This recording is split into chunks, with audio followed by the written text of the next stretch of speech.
Welcome to our video review session this week with No Bounds About It Puppy Day School and Puka. Today we are going to be working on a combination of a place cue and stay. We haven't officially talked about stay yet, although from day one, by continuing to reward for a behavior such as I get the puppy in a down and I continue to reward, what I'm doing is I'm building duration. So that is the first part of stay. Stay is really multiple elements. We call it the 3 Ds: distance, duration, and distraction. So I really want you to think about this as 3 separate exercises. It's like we're teaching 3 entirely different things before you start to make combinations of them. So right now I'm working on duration. So duration means she got up, I stopped rewarding her, she put herself back, I'm gonna hold off for a couple seconds and then I'm gonna reward her again and then I'm gonna release her. Okay! So basically every time that we have, or from the beginning, when we introduce that release cue, which means, okay, you're done, you're finished, you can do something else.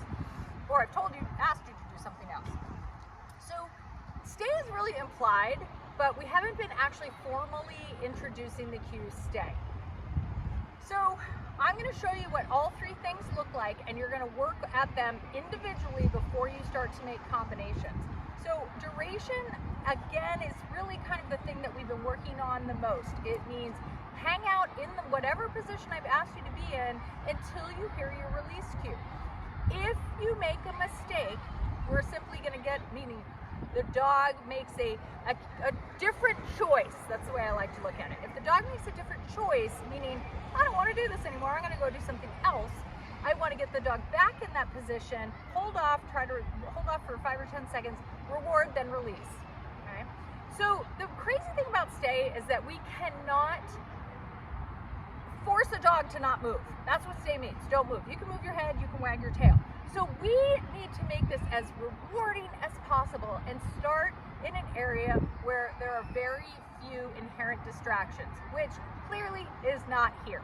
I would normally, for not videotaping purposes, I would be practicing this in a quiet room where there's nothing better to do than pay attention to me.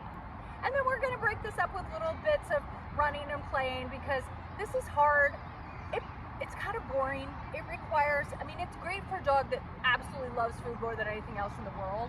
And maybe some belly rubs, but it's not all that exciting. So we try to break it up, do little bits and pieces, then maybe have some tug games, things like that. That's the way I want you to think about this. So, distance, distraction, duration. So, distance is clearly how close am I to the dog. Distraction, what is happening around the dog? Am I asking you to stay when there's, a playground full of children and a bunch of other dogs running around, which there are. So distraction is already inherently here. Oh my goodness, she loves belly rubs. All right, so here we go. We're going to start with duration. You're not going to be able to see my whole face this whole time, but I'll be talking. All right, okay. So let's start off with a little bit of play. Ready? Go find it. Yes. Puka. There we go. Also important to try this when your dog is not. Oh, find it. We've already had some really fun trail time today, so I'm not going to try this when my dog is like completely amped up and hasn't had some good exercise. Too many opportunities for failure when the dog is too excited. All right, so here we go. We're going to start by asking that dog to come on. All right, go to your bed.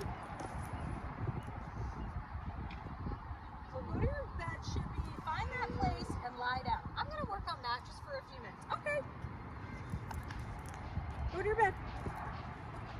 Yes, that was perfect. Go to your bed means find that place and lie down. We don't want to have to cue you down. Okay. Ready? Go to your bed. Yes. Really nice. Okay. One more time. Go to your bed.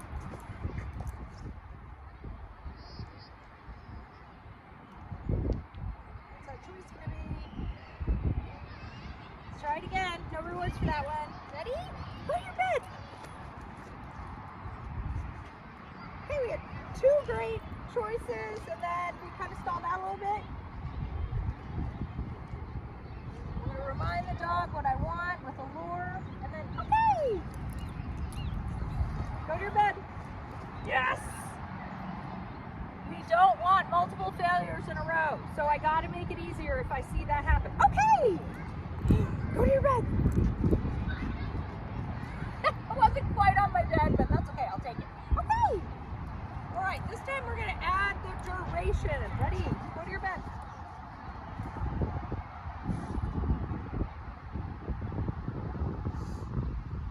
So many things to think about. Let's try again. Go to your bed. Now we're going to add the duration, which is don't get up until I give you or please do. Am I adding distance? Meaning, am I walking away from this dog? No. Okay, I was just going to... I was just about to say that we have a little issue here in that the wind just wildly picked up, which is, a lot of dogs don't like that. So it got really windy in the last 2 seconds, and it's starting to blow everything that's on our training surface around. So, wow. Distraction. Crazy. So, we're going to wait. Again, I always want to pick times when I can be successful when I'm practicing this. Having rehearsed failures, meaning the dog learns they can just do whatever they want, whenever they want, which kind of they can when you're practicing stay, really just sets us back. So I want to practice this in a way where I can be successful. Right? All right, so I'm going to move ahead for our purposes. You get what duration is. I'm standing right next to the dog. I'm not adding distance between myself and the dog. I'm, again, theoretically not adding distraction. Puka! Yes. But right now what I'm going to do is going to start to add a little distance. And all I want you to think about when we introduce distance is movement. So I'm not going to all of a sudden say stay and walk away 10 feet. I guarantee that will not work very well. Probably going to cause the dog to get up immediately. But you'll see what I do. I'm going to start to add little bits of movement around the dog, coming in and rewarding every time I move, and making this very short. Remember, I'm not making combinations, so I don't want to add a lot of duration to this. Not yet. So here we go. Let me get the dog back. Okay.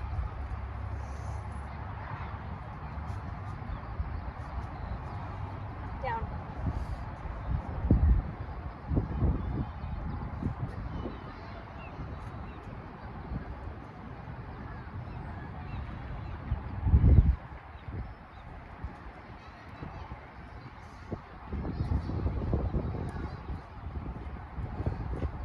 Shuffling around the dog,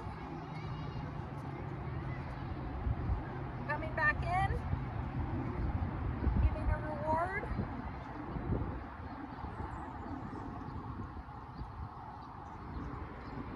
Okay, good job, good job. So there, obviously I gotta have a little bit of duration, but not a lot. And I love how she just came right back and wants to restart this game. That's what I love. I'm looking for that enthusiasm. Okay. Stay. You notice that's the first time I think I've used that word. Okay, good girl. It's the first time I've used it because I really like to get a behavior in a place that I feel pretty good about and then start adding the word one time. Most people are terrible at that. All they want to do is say stay, stay, stay, and they start being all weird, using crazy body language, walking in a tiptoey fashion.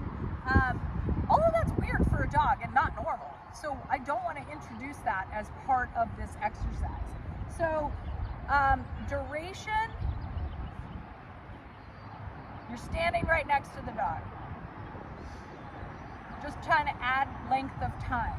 Distance, I'm starting to just move around the dog, maybe get a couple feet away, but I'm constantly coming in and rewarding the dog in between those steps. And then the last part is distraction. I'm not even going to worry about that right now because there are already a crazy amount of distractions, but what I start to do in my quiet environment is that I will add something like just a movement of a toy in my hand. So I will have the dog in the down, move a toy, reward. Move the toy, reward. Continue to do that for maybe just 10 seconds, release the dog. Work up to the point where I could maybe roll the ball away from us and I'm treating, and then release the dog, maybe they get to go play with the ball. So this is a process. This is hard for a dog and it stinks, it's boring. It's great to have a nice day, but work in small blocks, mix it up with good play sessions or movement activities like recall or hand targeting in between, right? So we will see you guys next time.